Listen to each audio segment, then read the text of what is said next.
एक अमल।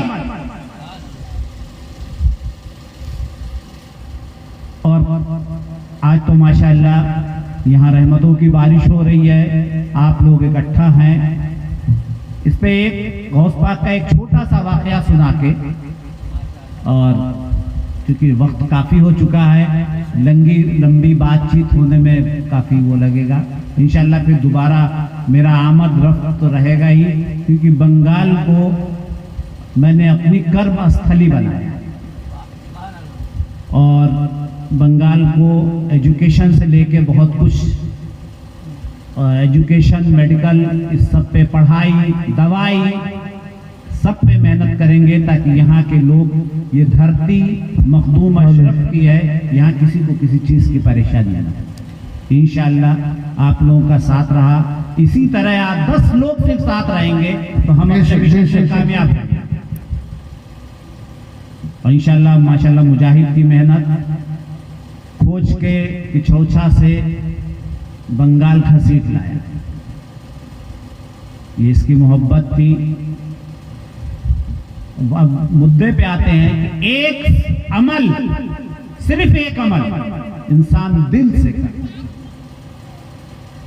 गौस पाक के पास एक बार एक चोर आया,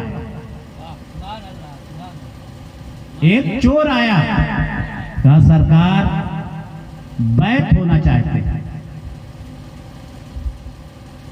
लेकिन 2 शर्त। चोर भी तो पीराने पीर के सामने शर्त रख दिया। गौस पाक को सब जानते ही थे, मुस्कुरा रहे थे, रखो बेटा शर्त, फंसना तो है ही है तुमको। कहा एक चोरी नहीं छोड़ेंगे, दूसरे नमाज नहीं पढ़ेंगे। गौस पाक ने कहा चलो ठीक। तो कहते बेटा तू पीराने पीर है, उनसे बढ़कर तू कहां जाएगा बचकर? कहा फंसा। चोर फंस गया। कहा चलो एक शर्त मेरी है। कहा मान लिया। कहा सुन तो लो। कहा मान लिया। चोर की 2 शर्त गौस पाक ने माना, गौस पाक ने सिर्फ एक शर्त दिया। कहा एक शर्त मेरी। कहा मान लिया। कहा भाई सुन तो लो। कहा मान लिया। कहा अजान का जब वक्त होगा तो तुझे अजान देनी होगी। अजान का जब वक्त होगा, नमाज नहीं पढ़ना होगा, अजान देनी होगी। कहा मान लिया। गौस पाक ने बैत किया तो मुरीदों ने से कहा फंस गया ये चोर। बहरहाल बैत होके गया, अपनी बीवी से कहा कि आज मैं पीराने पीर दस्तगीर के हाथों पे बैत होके आ रहा हूं। बीवी भी मुस्कुराई कि इसको क्या हो गया। कहा लेकिन 2 शर्त मनवा भी आया कि चोरी भी करूंगा, नमाज भी नहीं पढ़ूंगा। तो कहा उन्होंने क्या कहा? कहा छोड़ो ये बातें। अब चूंकि कमा के रखे थे, चोरी काफी कर लाए थे, खा रहे थे, चल रही थी। जब पैसा खत्म हुआ तो बीवी ने कहा बस ये रहे कि जैसे अजान का टाइम हो, घर में अल्लाहु अकबर अल्लाहु अकबर अजान देने लगे। बीवी ने कहा ये इसको क्या हो गया? कहा गौस ने एक शर्त लगाई है अजान देना, 5 वक्त अजान देना चाहिए। ये अजान की बरकत। जब कहीं आफत आए गांव में, अजान दिया करो। किसी के घर में बेबरकती हो, घर में अजान देना शुरू कर दो।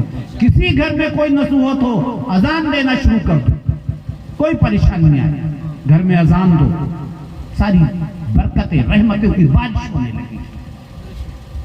बॉम्बे में आज के 10 साल पहले जब पानी का तूफान आया था, मुझसे ऐसे एक साहब जनाजा हुआ तो कब्र पे अजान दी गई, तो कुछ क्योंकि गैर मुकल्लिद लोग थे, उन्होंने मुझसे बहस करने लगे कि मैं चूंकि सिविल इंजीनियर भी हूँ, लोग मुझे इंजीनियर साहब भी कहते हैं, मैं ईटा पत्थर का आदमी थूँ, वो तो हमारे पीराने पीर शेखुल इस्लाम का करम है कि मुझे पीर बना दिया, वरना इस फ़कीर की कहाँ वो, और ऐसी फ़कीरी अता की कि अब इस फ़कीरी में इतना मज़ा है कि जिंदाबाद। नारे तकबीर, नारे रिसालत। उन्होंने मुझसे कब्रिस्तान में बहस शुरू कर दिया। भाई मैं तो बहुत ज्यादा, तो मैंने कहा वो बॉम्बे रहते थे, हमने कहा चलो ठीक है, इन्होंने गलत कर दिया अजान देके आपके हिसाब से, लेकिन बॉम्बे में मियाँ जब वो बारिश वो आया था तो उस वक्त लोग अपनी छतों से क्या कर रहे थे? उन्होंने ये बात बताई कि लोग अपनी छतों से अजान दे रहे थे। तुमने तो क्या नमाज का वक्त था? कहा नहीं, इसलिए दे रहे थे कि कोई तूफान, कोई भी नागहानी चीज अजान देने से टल जाए। तो हमने कहा कोई इम्तिहान, तो हमने कहा इससे बड़ा इम्तिहान और क्या हो सकता है कि इंसान उस मरहले पे जा रहा है जिसका उसको अंदाजा नहीं। ये तो उम्मीद है कि हम उम्मत रसूल हैं, ला इलाहा इल्लल्लाह मुहम्मदुर रसूलुल्लाह। और सबसे बड़ी बात, हम उस नबी की उम्मत हैं जिस उम्मत में पैदा होने के लिए दूसरे नबी फरमाइश करते हैं, कहा काश अल्लाह उम्मत मोहम्मदी में पैदा हुए। हजरत ईसा अलैहिस्सलाम से पूछा अल्लाह ने कि ऐ ईसा, कोई नबी थे, कोई फरमाइश? कहा कुछ नहीं, नबी थे, उनके पास क्या वो थी?